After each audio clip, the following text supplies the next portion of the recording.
Bitcoin's pushing deeper into breakout territory, while meme coins are coiling for something big. But under the hood, derivatives are heating up, ETF flows are shifting, and macro winds are blowing sideways. In this video, we're digging into it all, from BTC's breakout targets to which memes are primed to run. So let's jump in. All right, Bitcoin. Let's start on the daily. Bitcoin's holding clean above 93,000 right now after breaking the prior resistance zone. We already talked about that. Strong candle structure. Absolutely, that looks very bullish. Higher highs, higher lows. The RSI is rising. It's pretty much at overbought. All right, not quite there yet. OBV is confirming strength. This thing could have legs, guys. Let's see what everything else is telling us, and you guys can get to your own conclusions. A lot of data today, but I'm putting into bite-sized chunks for you. And on the weekly, that's a beautiful chart. Bullish engulfing candle still playing out. No major resistance until 97 to 100,000. Okay, 97 to 100,000. And these are the key takeaways from just looking at this chart. And if 91 to 92,000 support holds, upside to 96 to 97,000 is in play. All right, as I keep mentioning, right here, we get past here, guys. This thing could move really quickly up here. Okay, from what I see, from what the setups are saying. Let's get into derivatives, because I've really been liking derivatives lately.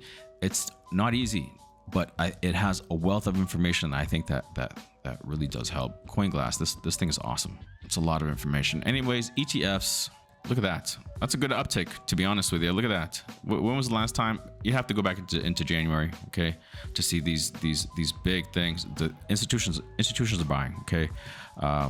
No major redemptions, suggesting renewed stability. Absolutely. Let's see if we can start putting something like this together, right? A sustained week or two of green. We haven't seen that in quite some time. I think since January. Okay, so it's been basically the whole year, right? And now hopefully we start seeing some greens stacked up. Let's see. Institutions are still buying. This is looking good. Okay, it can only help. Open interest is increasing on Binance and CME, Chicago Mercantile Exchange. Leverage building happening again. Okay, higher open interest equals more volatility if price breaks or rejects key levels. Funding rates neutral to slightly positive, suggests no major FOMO yet. If rates spike above 0.05, that could indicate euphoria, which equals risk. Liquidation heat map. Big liquidation clusters at 95 to 97,000. Short squeeze potential. Okay, another dense pocket around 100,000. All right, let's put that in the weekly. All right, that's what I look at on the daily and the weekly.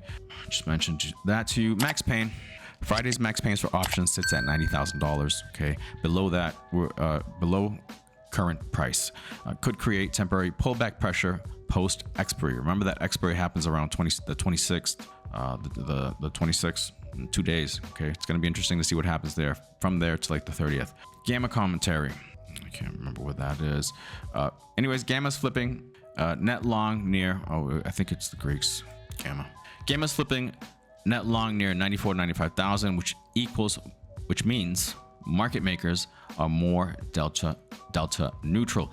This means they hedge aggressively, which helps keep price stable unless price breaks hard through those levels, in which case their hedging may push price even higher. Okay, the setup is looking good, guys. Takeaway: nothing overheated yet, but market is coiled. It's coiling. Okay, a breakout above 95,000, 95 to 95,500, 95,500 could trigger major squeeze towards 97,000 to 100,000. Okay, and if that happens, guys, we're going a lot higher, much faster, right? 110, 112,000, guys, before pullback correction, whatever happens, whatever have you. That would probably be the next leg above 100, 110, 112. All right, let's take a look and see what the macro says. DXY is an easy one. This says crypto should be bullish for crypto. That's what this says. Okay, risk on. It says it means risk on conditions. Okay, the weakness here. And yields, the 2 and 10. I like looking at the 2 and 10. Okay, that's what 2-year looks like. That's what 10-year looks like. They're pulling back after failed breakout attempts. Reflects market expectations of eventual Fed rate cuts. Some banks don't believe that there will be any Fed rate cuts, but according to this, there is some belief on people that are putting money out there. Gold's pulled back some. Oh no, it's having a green day. It's pulled back from its all-time high though. And capital rotating into other assets. That's what this is saying. Okay, equities, the Dow Jones, the Nasdaq, the S&P, right? All heading towards the right direction, going up, heading towards these support EMAs, exponential moving average. All right, suggest appetite for risk is increasing again. They're all bouncing, and the VIX is falling. Okay, all means more risk appetite, more risk appetite. That's a good thing. We want that. Fear and greed sits at 53 right now. Pretty neutral. Okay. And remember, we were like in the teens not that long ago, guys. That's how quickly things change. Anyways, the takeaways: macro is neutral to slightly bullish. Risk on conditions remain favorable for Bitcoin right over here and altcoins. Speaking of altcoins, let's get to that. But first, Bitcoin dominance. Let's get to others first. Others after this. Still climbing, retesting this previous zone right here in around 64%. All right, could come down to 63 and maybe just kind of go sideways for a little bit. But this is looking bullish. I think it still has a ways to go. All right, at least up here. If rejected, altcoins could catch a bid. If it starts going sideways, dropping down, maybe down here to 62, yeah, altcoins could start moving. Let's look at others really quickly. Look at that. This is what we wanted to see.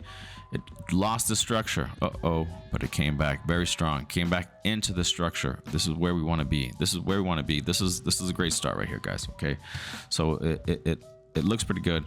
Remember, I think this is eyeing 273 is the next area of interest up here, above this line, basically. All right, something like that.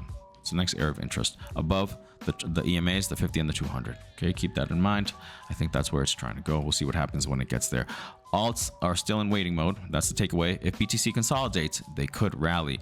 Watch Bitcoin dominance rejection for early signals of altcoin rotation. That's why we're watching this, to see where this thing could start consolidating for a little bit, so that alts can play catch up. And I think maybe we're there. We'll see. We'll see. And now let's go into the memes. Let's take a look at Mr. Miggles testing right here.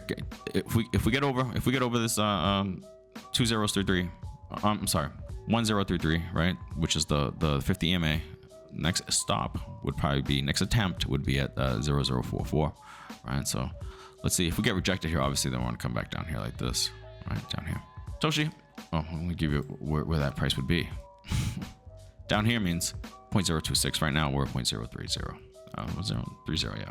Toshi, we break through this little area right here. We're holding above it. We're holding above it right now, but we just got to break through a little bit more. We got a couple candles above. We're heading over here, guys. We do that. 3072. Toshi looks like it wants to break out. KitKat, the breakout needs to happen right here. This area, still nothing has changed there. Once we break out of this whole area, KitKat has to go through all this resistance. If we make it to the other side of 0042, watch out. Dog and me is in between the EMA, the 50 and the 200. Okay, as you can see right here. Let's see what happens. Maybe we see a little bit more consolidation here. That would show some strength as long as it keeps doing a higher high, higher low, right? Maybe sideways, and then boom, breaking through 3086. We're going a lot higher, a lot faster, right? So the takeaways: if Bitcoin moves sideways, Memecoins could rotate hard. Dog and me and Toshi are strongest setups for right now. All right, so the key confirmations, guys. BTC breakout confirmed, holding structure. Let's go back to BTC. ETF flows are stabilizing. We've seen some nice gains the last couple of days. OI is climbing, which means leverage is returning. Macro supportive with falling DXY and yields. Both of those things dropping. Those are tailwinds for us. Okay, risks. Friday options expiry could cause volatility. Okay, that's the 26th. No, Friday, I'm sorry, that's the 25th. If funding plus OI spike too fast, risk of shakeout. All right, risk of shakeout. Let's see what happens there. And my forecasts. Scenario: Bitcoin pushes to 97 to 100,000. I give that a 60% probability if ETFs and OI open interest flow support it. BTC gets rejected near 95,000. Give that a 30% probability. Options expiry or macro event triggers pause. We got to see what happens with that options expiry, guys. Meme coins rotate upwards 50%. I give that a 50% probability if Bitcoin chills. Post breakout, altcoins grind higher. I give that a 40% probability. Others looking constructive. Flash dump below 91,000. I give that a 10% probability. Would need major macro surprise or ETF outflows. So position yourselves accordingly. Bitcoin bias remains bullish above $91,000. Altcoin season needs Bitcoin to slow down, go sideways. Memes could lead the way. Watch Friday's options expiry for a potential shift in volatility. And we're going to leave it there, guys. If you can, please like, please subscribe, please leave a comment. I'm trying to grow the channel, and all that stuff really does help. With all that said, I will see you guys tomorrow. Have a good one. Peace.